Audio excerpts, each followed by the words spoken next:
start actually. Okay, but you've already got.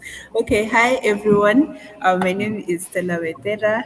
Welcome to the Africa STEM Summit. So we have Vigil, who will take us through space engineering. I feel like that is something that is very new in the Kenyan ecosystem.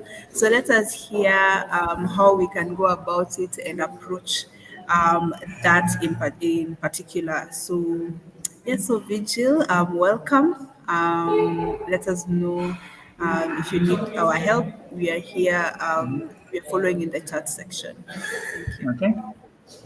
So my name is Vigil, as you all know. I don't. Uh, I presume everyone is familiar with what space is. I'm currently a space missions QA engineer at a company called ISI. We're the world's largest ACR spacecraft operator, and that's ACR is a technology that can see through cloud dust. We can even see countries' oil reserves in real time underneath their tanks. So we are the largest by far, by a factor of over 20 times the next competitor in that segment, and we are a large customer for governments in real-time intelligence for providing everything from security, maritime, to climate change, natural disasters, and so on and so forth. So, yeah, my background is in aerospace engineering. I studied at KU. I transitioned to a few projects, including some of our novel satellite model projects in Kenya. And my most recent role before this was in systems engineering in also a space company. So before I transitioned to ISI, our main headquarters is in Finland, but we have offices and factories and facilities in the US. We have facilities in UK. We're opening 2 new facilities in Spain for our composite materials and research lab in Spain, as well as our HAPS laboratory. We're opening. We have quite a few projects. I can't talk about them in detail because they are very confidential. As you know, the nature of the aerospace industry is quite literally very, very well protected. A lot of security clearances, a lot of approvals, and a lot of because what we do is very sensitive to nations' security and technology, and it's taken very seriously. So yeah, I will just give you a bit of an introductory talk as well as presentation about space systems engineering. And if you have any questions, feel free to ask at the end of my presentation. But I hope you will enjoy it. I've tried to simplify it as much as possible because space is hard.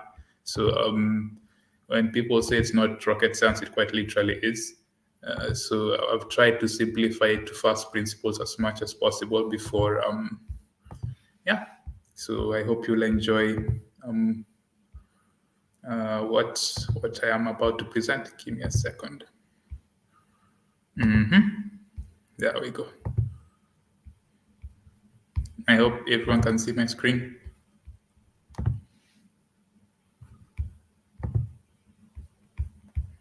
Can everyone see my screen?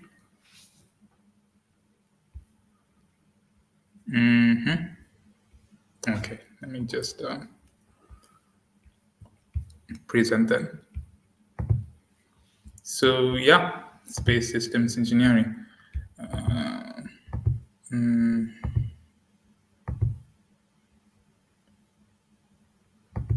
So if everyone could transition to the current shared screen. So let's start. So we'll cover satellite systems, space applications, the history of human space flight, orbital mechanics, just a basic introduction, launches, rockets, future emerging space transportation, where Kenya and Africa sits in the space industry, and rocket and software modeling, just a basic introduction and testing, and some small projects you can do on your own, as well as avionics. So when I started my journey in aerospace and spacecraft, a lot of people were very, they thought I was, I won't say crazy, but a bit ambitious, because as you know, back then Kenya had no real space industry. And but I knew from the start what I was going to do and why I was going to do it, because space is very international in talent.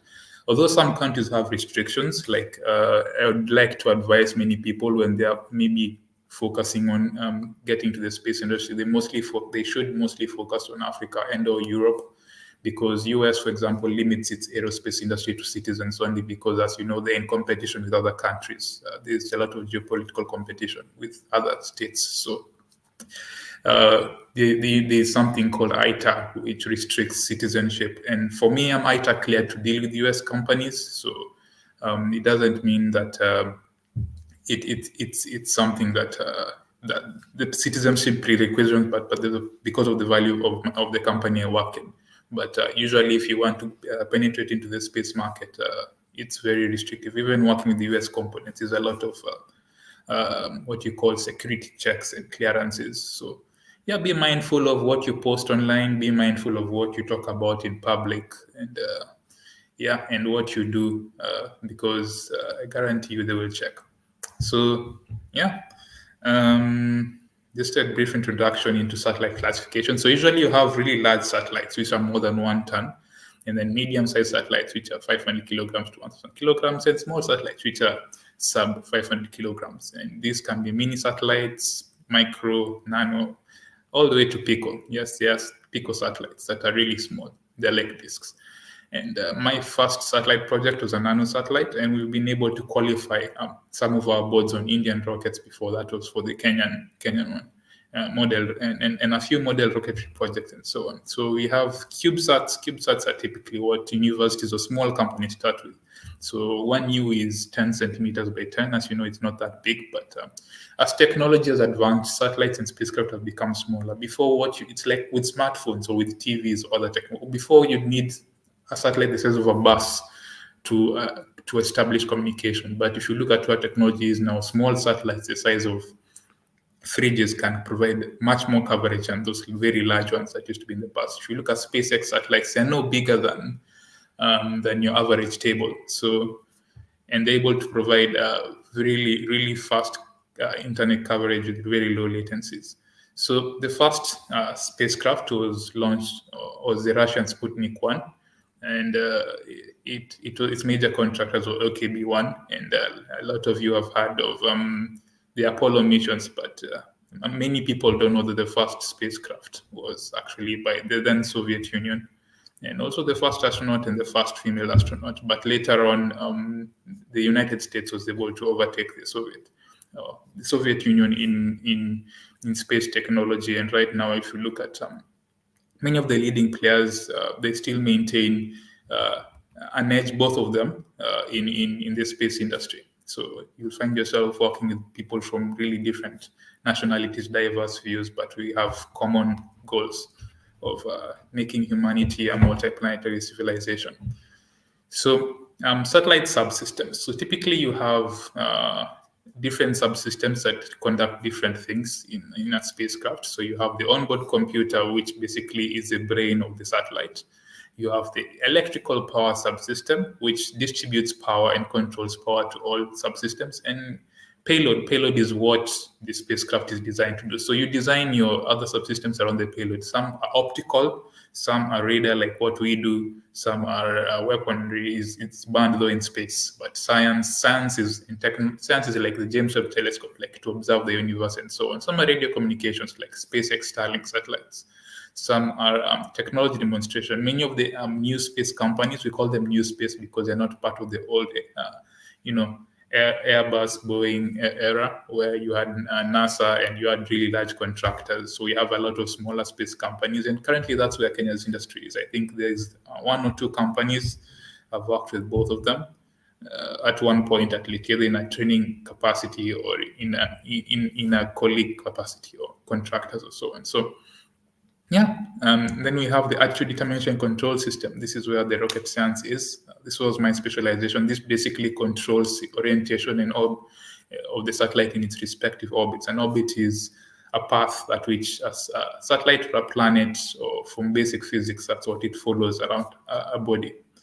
And you have the structural and thermal control, because on one side, it's not like on Earth where you have relatively controlled temperature because of our atmosphere. On one side, the side facing the sun, the temperatures can go to plus 250, 270, and the side facing away it could be minus 20 degrees. So that causes a lot of problems in cooling and heating of electronics, because electronics have a range of like 50 degrees of operation. So you need to keep the electronics, like your body is kept warm by blood flowing around your body. Spacecraft also have systems, thermal control systems, and fluid flowing around to keep the electronics warm enough to operate and to make sure that they don't overheat or they don't cool up because of those. And also thermal distortion. If you heat something that expands and if you cool it, it contracts. So if you have one side that's very cool and one side that's very hot, what you designed as a core essentially will be a trapezium. So if you have any screws, they'll break. And many complex issues. You'll have stuff like thermal fusion, where in very low temperatures, the oxide layer that covers all metals on Earth tends to break off, and that causes metals with dissimilar charge properties to fuse and become. That brings a lot of problems in robotics, where if you have any actuators like robotic arms that are designed to remove solar panels or to remove the payload, those joints tend to freeze together. They tend to fuse together chemically. So those are things that you may not see on Earth, but in space it's a real problem. And also radiation is a real issue. It affects circuits, telemetry devices, and so on. In fact, I think many of you have heard of the auroras that are all over the world. We've seen them here in Finland too.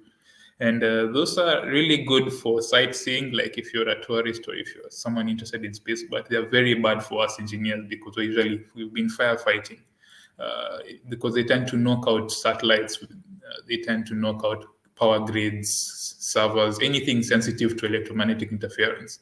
So it's been chaotic, and if you see auroras in the deep south, it means the Earth's magnetic field has actually the first layer of defense has been defeated, and that the atmosphere, the lights are because of the charged particles from the sun are eliminating the atmosphere, and that means that without the atmosphere, we'd all be exposed to radiation and we'd be in danger. So it's usually the atmosphere is the last line of defense. So as beautiful as it may seem, it's terrifying for us who know what's going on most of the time. Communications is basically communicate. So satellite and space segment. You have the space segment, which is the spacecraft and so on. You have the control and link segment. This basically fields commands from the ground to the spacecraft. You have the user segment, that is maybe the governments or the organizations. Or if you have, for example, a Starlink terminal, if you use internet, you're part of the user segment. And you have the ground support. Those are the ground control stations and mission segments. So yeah, this is the ground segment, just in a nutshell. When you see those big antennas or whatnot, that's what they do. If you have DSTV or you've had any sort of satellite television, yeah, you are a user of satellite technology. And what a lot of people don't know is that the African space market is very large. It's about, right now, it should be around 1.1 trillion shillings, which is about roughly $9 billion to $10.2 billion, because they're used in everything from ATMs. Whenever you withdraw from an ATM, they don't communicate via fiber optics because the internet is too prone to hacking and so on. They communicate via satellite. Whenever you use Uber for location services, whenever you even send money via Safaricom, a lot of those telecom stations in rural areas are connected via satellite because it's not viable to collect them via fiber optics. So you have paid for space services without knowing it. The government, whenever it tries to predict weather, or you see weather on the news, you're somehow paying for those products. So it's a really large industry that's tends to be less understood. It's not just going to Mars and so on and so forth. It's if spacecraft and satellites fail, your modern world as you know it, everything from your apps to your navigation to aircraft and ships, because you can't connect aircraft and ships via cables. All those things would collapse instantly. So you wouldn't be able to. Supply chains would collapse. Food supply chains would collapse. Energy supply chains would collapse. So that's how vital space is to our normal and everyday life as humans. You might not see it, but that's where we come in. So yeah, this is just a short of the user segment and satellite and space applications. So as I said, communication, navigation, astronomy and scientific research. Most people just know the astronomy part and scientific research, but it's in every single industry, from using Google Maps to your phone, Uber, to even ordering food, and many things, very many things, from your TVs. Sometimes whenever your TVs, your news station is in a remote area, which often the news is like covering floods, you'll have to broadcast via satellite. whenever you send money via to M-Pesa to a rural area that's not connected via fiber, which is most of Kenya, by the way, it will have to be transferred via satellite. And it's also used to monitor environmental conditions like air quality, land use. You can know the exact acidity of soil from space using something called multispectral imaging. In fact, Del Monte uses a lot of real-time space information. Any large competitive in the industrialized world, and even in some large Kenyan companies that do large horticulture for export, they use real-time space data to know whether which crops are sick, because you can tell via multispectral imagery which crops are the wavelength of light reflected by sick crops is different from what is reflected by healthy crops with good chlorophyll. So you can tell which crops are sick. So you don't have to send someone manually to check on each plant and whatnot if you have a very massive farm. It's very common in large farms and industries. So everything from seas, being able to see movements of ocean currents, environmental changes. So now you're beginning to see, well, how you've been able to, why it's actually embedded. It's one of those silent industries that's embedded in almost every, most sectors you can imagine. Crop mapping, yield estimation, irrigation assessment. Very large farming companies and even private individuals in Kenya and around the globe tend to use real-time satellite data. So yeah, if we look at human spaceflight, the part everyone is excited about. So yeah, we have pioneers of human spacecraft. Konstantin Tsiolkovsky, he was a Russian. He's known as the father of rocketry. So he made the rocket equation. Robert Goddard is the father of modern rocketry. Konstantin Tsiolkovsky pioneered the rocket equation, and you have Hermann Orbach that conceptualize mathematical and scientific principles behind rocket propulsion. And one interesting thing about what I've learned working with some of the best, actually the best, we work with a lot of ex-NASA engineers, ex-Apple engineers, a lot of people in R&D from old space and whatnot. It's that everybody and anybody is capable of doing the unmanageable, the best in humanity. Regardless, no matter where you come from or who you are, if you put in the work and you have a vision and you stick to it, you can be amongst the best. So let no one tell you that it's impossible, it can't be done. If someone has done it, they're a human being, and you can do it too because you're a human being too. So what I've learned a lot at my workplace, we have very diverse perspectives from different backgrounds. We have people who are very young who are leading engineering process, and you have junior engineers who are very old, like you'll find, who are 50 years plus, 60 years, but they're working under a senior engineer or a lead engineer or a engineering manager who's in his 20s. So they prioritize talent and knowledge. Yeah. So it's just something you want to put in your mindset. Yes, don't be over ambitious without learning first. The first duty of any revolutionary is to get education. So study as much as you can, learn as much as you can, and have an open mind that you can learn from anyone. You can learn from a technician, you can learn from an engineer, you can learn from someone in HR, because you'd be surprised. A lot of our patents are not even by the senior engineers, they're by the technicians. And these are technologies that have never been done by anybody on Earth. So most of what we are doing has never been done by anyone, and we tend to be the first ones to do it. So and you'd be surprised that some of the technicians and some of the world are even earning more than the lead engineers. So it's something I'd like to see in Kenya, where everybody is given a chance to innovate, to share the ideas and so on. And yeah, I can't share everything. I can only share information that's I'd say is in public domain. But yeah, that is quite literally it. So yeah, we have Yuri as the first man in space. You have Neil Armstrong, that you all know, the first man on the moon, the Apollo Soyuz project, the Space Shuttle Columbia project, all the way to the first all-civilian mission and the SpaceX demo. So that's just a timeline of human history in space. So yeah, this is, if you want to join NASA, although it would be very hard for a Kenyan citizen. But these are basically what it is. You see, one of the requirements is being a US citizen or permanent resident. So like, it's also aligning your long-term goals. in that your qualifications and whatnot should be in a country where you're allowed to work in the space sector. Like we do a lot of NASA projects, even though I'm not a US citizen, but because my track cleared and we have offices in US and Luxembourg, UK, many countries, because we're the only player in the market that provides this segment to the scale that we do. The US actually comes to us for a lot of technological capacity, a lot of collaboration and technology, and so on and so forth. So yeah, if you align yourself with the appropriate industry, you could still make it in the space industry. So yeah, this is just a short video of a day in the life. Now, orbital mechanics. This is one of my favorite subjects when I was in university, and even in my research. In my some of the papers, the research papers I've written, tend to gravitate into this. So usually, an orbit is a curved elliptical path where any object takes around another object due to gravity. And gravity causes objects in space that have mass to be attracted to nearby objects. I think you all know what gravity is. So you typically have different types of orbits. So most commercial space endeavors are in low Earth orbit. That's 160 to 1,000 kilometers. So maybe here to Mombasa, or from Nairobi to Mombasa, or from Mombasa to maybe Naivasha, or yeah. And you have geostationary orbit, that's 35,786 kilometers. That's quite literally very far. It's beyond Earth distances that you can map on Earth. And you have polar orbit. Polar orbit is around the sun. Sorry, it's around the poles. So those are orbits that don't see day or night. They're constantly either in the sun.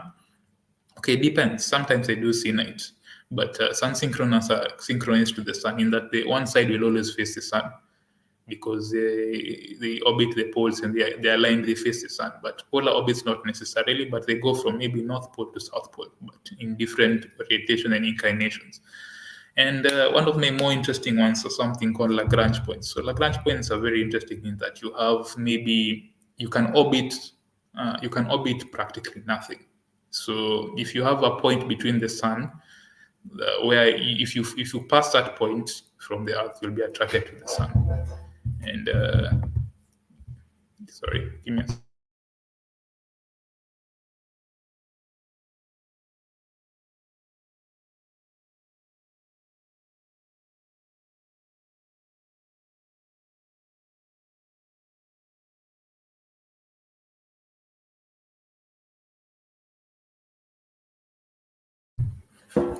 Sorry.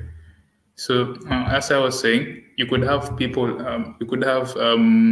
point between two orbits where if you pass that point, you fall towards the Earth, and if you pass that point, you fall towards the Sun. Or if you between the Moon and the Earth, if you pass that point, you fall towards the Earth, or if you pass the other point again, the opposite, you fall towards the Moon.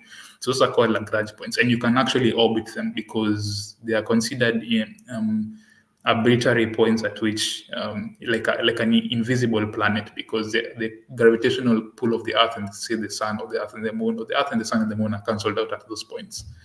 And yeah, this is the orbit formula. I won't go into that for now because I'd like to keep this surface level.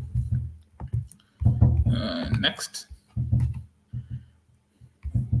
So yeah, this is an example of Lagrange points.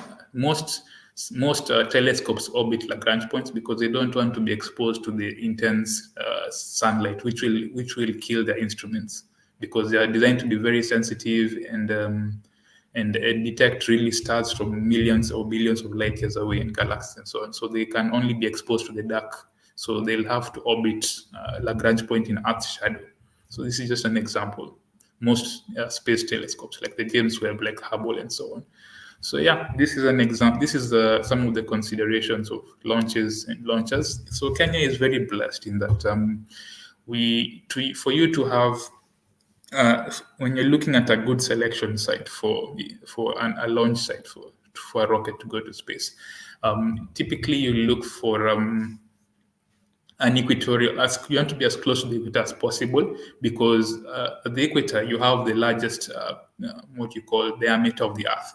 So that means for if the Earth is rotating at a constant speed, the equator moves faster to cover the same distance, to cover a longer distance with the same time, compared to someone at the poles or someone at the further north. So that means that the Earth rotates fastest at the equator because it has you have to cover at the same period you have to rotate the same number of times. So that means the Earth moves faster at the equator, and that means that rockets at the equator get an enormous velocity boost. And you also have less complex problems in calculating inclination and correcting your orbits to achieve a certain maneuver because you don't have to take into account latitude variables. So it's very convenient for launchers to launch at the equator. So we had a spaceport in Kenya, the Broglie Space Center. It was operated from the 60s to late 80s, where a couple of sounding rockets were launched by the Italian Space Agency and NASA. And it's existed right now. Right now, it's mostly a tracking and telemetry station, so it's used to keep track of other spacecraft. In fact, the James Webb Telescope, the only station it could be tracked from in Africa, 4,000 kilometers in each direction, was the station at Malindi. I don't know how familiar people are with it, but it's existed for decades, and there's talks to revive it and bring it back to life as a launch pad as well. So for having the optimum conditions, of course, being close to the equator as possible, that's why all of US's space industry is around Cape Canaveral in Florida. It's the farthest point in the US that's closest to the equator as possible. And also you need to have an eastern-facing seaboard because in case something happens, the rocket doesn't fall on people and it annihilates cities and damage property. So it falls into the ocean. So Kenya is very lucky that it has both an eastern-facing seaboard and it's also located on the equator, and it's stable. There are very few countries that are stable that are located on the equator and have an eastern-facing seaboard. So yeah, there's a lot of potential there. So yeah, this is just an example of SpaceX Starship. I think many of you have heard of it. I won't go deeply into it, but yeah. So rockets and rocket engines. So rockets work by expelling high velocity gases in the opposite direction. We all know Newton's third law of motion, but every action is an equal and opposite reaction. So for you to escape gravity, you need to give energy to defeat that gravity. So it's a very basic principle in physics. So we typically have liquid rocket engines that are propelled by liquid propellants. These are liquid oxygen and liquid hydrogen, and the output is basically water. You have solid rocket engines that are powered by solid propellant. These are typically ammonium perchlorate-based propellants, and they release high pressure gas. This is mostly for boosters or ballistic missiles because you don't want to have to refuel something when it needs to be deployed very quickly. So, and also the complexities of handling very liquid propellants under very high pressure and minus 200 degrees. They're very convenient for boosters and mostly missiles. And you have hybrid rocket engines that tend to combine the positive elements of both liquid and rocket engines, but they're not commonly used because they're very complex engineering-wise. And in engineering, we try to use the simplest possible design that can achieve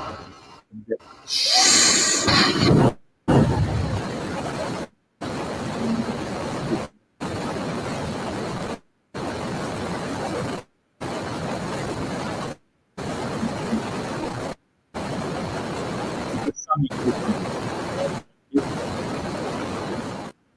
And we work a lot with SpaceX. In fact, they are our primary provider. Yeah, we get to interact a lot with them in our tests and so on and so forth. So it's quite exciting. I'd have to tell you. So these are kind of liquid propellant types that will be our focus because those are the ones primarily used in the space industry.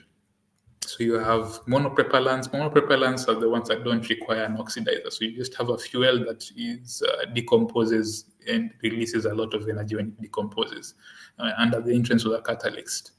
So you'd have hydrazine catalysts. These are commonly used in space because of their extreme toxicity. They are very susceptible to inducing cancer and corrosion and very many bad things. Even their fumes can burn off your skin or cause cancer. So these are mostly used in space, not on Earth. But you have bipropellants. Even if they're convenient in that you don't have to carry oxidizer, there are health and safety requirements and their difficulty of handling. Could imagine something that's extremely acidic and is very flammable and is very unstable being used next to human beings. So, but they are assembled on Earth, but we have procedures for those. We have bipropellants, which are basically liquid oxygen, liquid hydrogen. Those are some of the common ones. So you have RP1. RP1 is basically extremely pure kerosene, aerospace grade kerosene. You have nitrogen tetroxide and so on and so forth. So yeah, you have. We went through about liquid fuels, solid fuels, and hybrid. So in rockets, we have something called ISP. ISP is called specific impulse. I think some of you might have interacted with this in physics, and this is basically measures how efficiently a reaction engine, which is a rocket engine, is. So that number is very important in determining propulsion parameters. And now we look at potential future space exploration, what you'll see in movies or TVs. So you have space elevators, where instead of having a rocket that spends billions of dollars every year to put something in orbit, and sometimes disasters will happen, you just have an elevator attached to a counterweight in space, and you move stuff up and down the elevator. So why hasn't this built? Because of limitations in material science. To have a cable that's that long and under the influence of gravity, the mass would be extremely heavy, and there's no material on Earth that can withstand that sort of weight. But with progress in material science, hopefully in future, far future, you will see something. Some of you might have played Halo 2, so you're aware of New Mombasa had a space elevator because the game chose Mombasa because it's very widely located on the equator. As for the points that I said earlier, you have spin launchers. So you have some startups that to propel a spacecraft in space. So you spin it around at a very high speed, then release it, and it goes to space. So this is just, but you, of course, you still require propulsion in space to reach just a short video to explain that.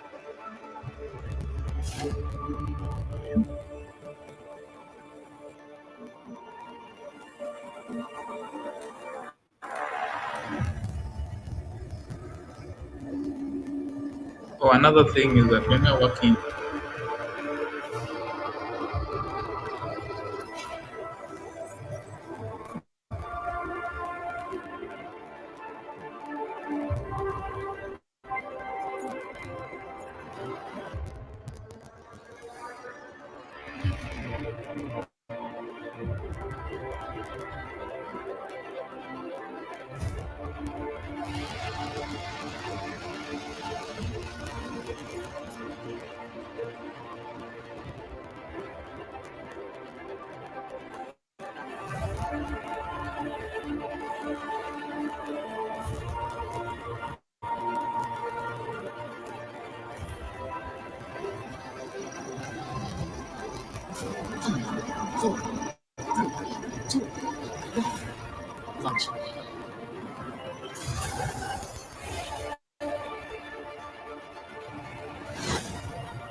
The Apollo spacecraft was the incredible machine that allowed astronauts to walk on the moon. It was split up into three parts: the command module, the service module, and the lunar module. Later on, we'll talk about what each module does. But first, let's talk about the launch vehicle that gets us into orbit, the Saturn V rocket.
Vigil, kindly unmute yourself.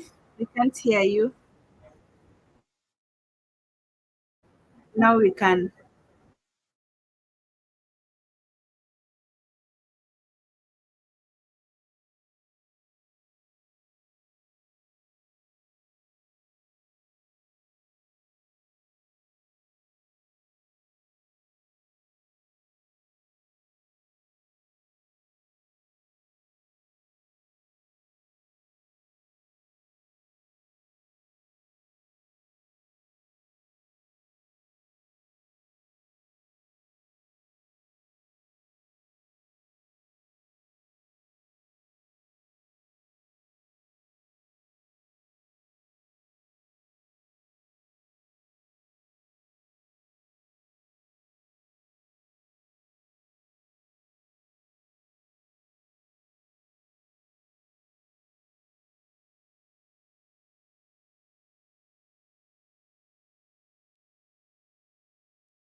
Okay.